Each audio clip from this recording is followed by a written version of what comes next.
ব্যবসায়ীদের দাবির প্রেক্ষিতে রেস্টুরেন্ট খাতে আগের মতোই ৫% ভ্যাট কার্যকরের সিদ্ধান্ত নিয়েছে এনবিআর। আজ এনবিআর ও রেস্টুরেন্ট মালিকদের মধ্যে বৈঠকে এই সিদ্ধান্ত নেওয়া হয়।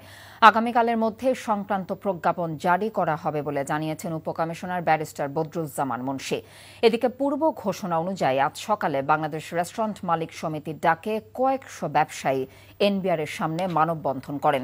এ সময় তারা আগের হারে ভ্যাট আদায়ের সরকারি সিদ্ধান্তে সাধুবাদ জানিয়ে রেস্টুরেন্ট খাতে 10% এসডি প্রত্যাহার সহ সকল অনিয়ম ও হয়রানি বন্ধের দাবি জানিয়েছেন। সেই সাথে ভ্যাট ও ট্যাক্স প্রক্রিয়া সহজীকরণ সহ আগামী অর্থ বছরে 5% থেকে কমিয়ে ভ্যাট 3% করার দাবি জানান রেস্টুরেন্ট মালিকরা। সরকার পূর্বের 5% ভ্যাট বহাল রেখেছেন, কিন্তু আমরা এখন পর্যন্ত কোনো প্রজ্ঞাপন বা কোনো কিছু পাইনি। কিন্তু যদি করে থাকেন তাহলে আমরা সাধুবাদ জানাচ্ছি।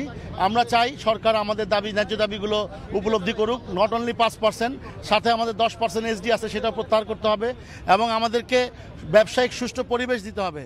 আপনি দেখেছেন যে আমরা এই কমিটি দায়িত্ব নেওয়ার পরে 15% থেকে 2 ধাপে ভ্যাট আমরা 5% এনেছিলাম।